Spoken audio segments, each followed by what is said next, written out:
प्यारे दोस्तों, नमस्कार।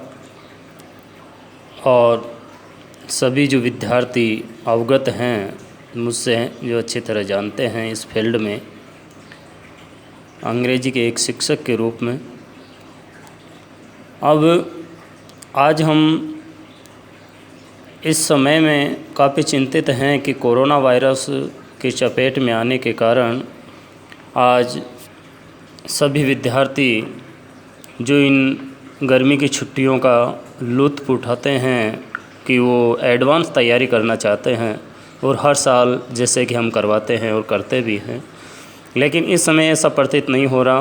तो उनके लिए एक हमने कदम उठाया है कि हम भी ऐसा करें। सोशल मीडिया को देखते हुए हमें भी प्रेरणा मिली कि हम भी ऐसा करें ताकि हमारे विद्यार्थी भी इससे फ़ायदा ले सकें। तो जो बोर्ड का 80 नंबर का जो क्वेश्चन पेपर होता है उसमें हम सबसे पहले हमारे एक पोइम जो पार्ट है हमारे, वो 10 नंबर का पार्ट होता है और ये 4 पोइम ख़त्म होने के बाद में फिर हम चलेंगे आगे, ग्रामर पूरी पढ़ेंगे। तो सबसे पहले हम पोइम को लेते हैं। ये 10 नंबर का पार्ट होता है और इसको ध्यान से देखिए, ध्यान से समझिए। अगर समझ में नहीं आ रहा है तो वीडियो को बैक करके वापस देख लीजिए, अच्छी तरह समझ में आ जाएगा, जहाँ तक मेरा विश्वास है। और मेरे जो विद्यार्थी जानते हैं कि जो इन्होंने कदम उठाया है वो बहुत ही अच्छा होगा, क्योंकि उन्हें विश्वास है अपने गुरुजी पर।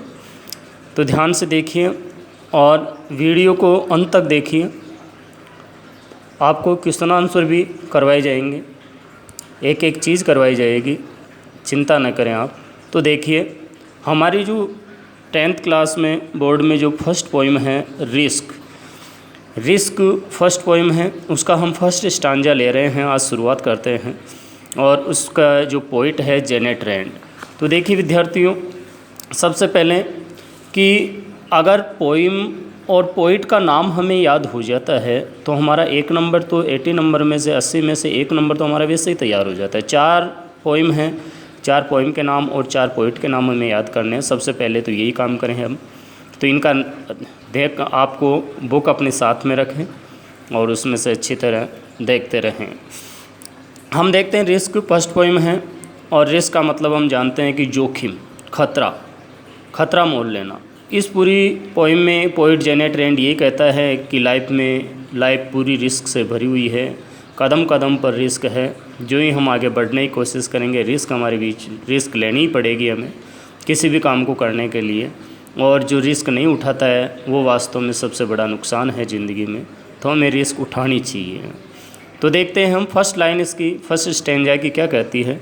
देखिए, to laugh is to risk appearing fool. Laugh का मतलब होता है हंसना और रिस्क अपन जाने गए जोखिम। अपीयरिंग यानी प्रतीत होना, फूल मूर्ख। हंसने में भी रिस्क है, जोखिम है, खतरा है मूर्ख प्रतीत होने का। तो अब क्या करें भाई, हंसने में भी मूर्ख, लोग समझ लेंगे कि ज़्यादा हंस रहा है तो ये तो मूर्ख होगा। तो अपन को मेन वर्ड है लाफ और फूल, ये याद रखना है कि लाफ में क्या रिस्क है, फूल की, यानी हंसने में रिस्क है मूर्ख दिखने की, मूर्ख प्रतीत होने की। फर्स्ट लाइन के केवल 2 वर्ड आप अच्छी तरह याद रखें। सेकेंड में देखिए, टू वीप का अर्थ होता है रोना। Is to risk appearing sentimental का होता है भावुक। कि वीप रोने में भी रिस्क है भावुक प्रतीत होने की, कि हम रोएंगे तो लोग कहेंगे कि ये तो बहुत ज़्यादा भावुक होता है, ये तो रोने लग जाता है। और अपने मारवाड़ी में कहते हैं कि रोना मनुष्यों का गहना नहीं है, यानी पुरुष रोते नहीं है कभी भी। तो ये रोने में भी रिस्क है भावुक दिखने की। थर्ड, तो इसमें फर्स्ट में लाफ और फूल, सेकंड में वीप और सेंटिमेंटल, ये 4 वर्ड याद रखने हैं। नेक्स्ट है to reach out for another. Reach out यानी जाना, पहुंचना, अनदर दूसरे के पास में। अगर हम किसी दूसरे के पास में जाकर के बैठते हैं, उससे बार बार मिलते हैं, तो उसमें भी रिस्क है। क्या रिस्क है, इन्वॉल्वमेंट, शामिल होने की, सम्मिलित होने की, कि हम उसके साथ हैं। और आपने मारवाड़ी में कहावत सुनी होगी कि सागे रड़ जानो, यानी उसके साथ हो गया वो हमारा। मान लो उसी समय हम उसके पास जाकर के बैठे और कोई उसका शत्रु देख ले तो वो हमें देखे कि हाँ ये भी इसका साथी है, मतलब ये भी इसमें शामिल है। तो रीच आउट फॉर अनदर में रिस्क है इन्वॉल्वमेंट होने की। तो 3 लाइन हमने देखी। लाफ में रिस्क है फूल की, वीप में रिस्क है सेंटिमेंटल की, और रीच आउट फॉर अनदर में रिस्क है इन्वॉल्वमेंट होने की। तो ध्यान रखें, इन जो 6 वर्ड अभी तक आए हैं इनको अच्छी तरह याद रखें कि लाफ के लिए क्या रिस्क बताइए पोइट जेनेट रैन ने, fool, weep, sentimental, reach out for another, involvement. आगे हैं फोर्थ इसमें टू एक्सपोज, एक्सपोज मतलब एक्सप्लेन करना, बता देना, फीलिंग्स भावनाएं, हमारी भावनाएं किसी को बता देना। इस टू रिस्क, उसमें भी रिस्क है। अगर हमारी भावनाएं हम किसी को बता देते हैं कि मेरे मन में ये है वैसा है तो उसमें भी रिस्क है। क्या रिस्क है? Appearing your true self, true self अपनी आत्मा की सच्ची बातें बता देना, इसमें भी रिस्क है। अपेयरिंग योर ट्रू सेल्फ कि आप अपनी वास्तविक बातें बता रहे हैं और हो सकता है वो उसका कभी नाजायज़ फ़ायदा भी उठा लें। तो एक्सपोज फीलिंग्स में क्या रिस्क है? ट्रू सेल्फ की।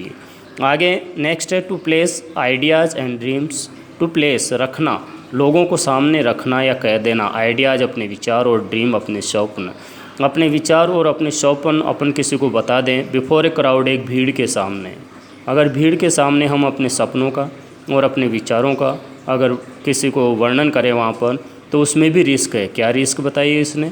To be called naive, naive मतलब नो सीखिया, कि हमें लोग नौसिखिया समझेंगे कि अरे ये क्या है, बहुत सारे आए बहुत से गए, ये तो नौसिखिया है अभी। तो अपने आइडियाज़ और ड्रीम्स किसी के सामने रखने में भी ये जोखिम है कि हमें लोग नायब समझेंगे, हमें नौसिखिया समझेंगे, इसलिए हम ये भी नहीं कर सकते। यानी हर चीज़ में रिस्क बताइए कवि ने, और इस पोइम में रिस्क है। तो देखिए वापस एक बार हम इस स्टांजा को देखते हैं।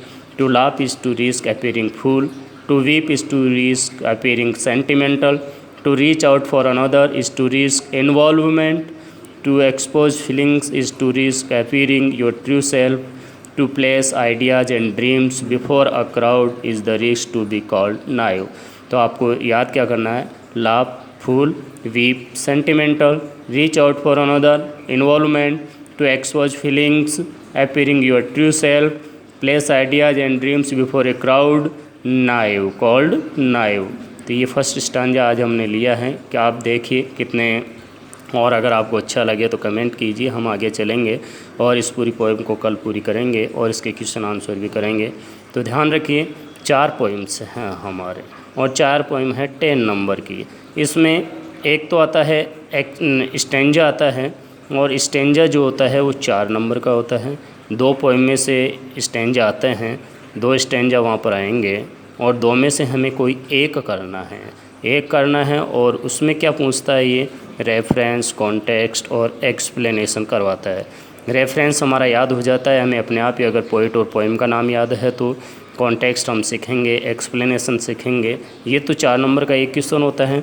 और अगला क्वेश्चन होता है जिसमें 3 क्वेश्चन आएंगे या 4 क्वेश्चन आएंगे। वो 4 क्वेश्चन जो हैं उनमें से अपन को 3 करने होते हैं और 3 2-2 नंबर के, मतलब 6 नंबर के इन पोइम में से क्वेश्चन आएंगे।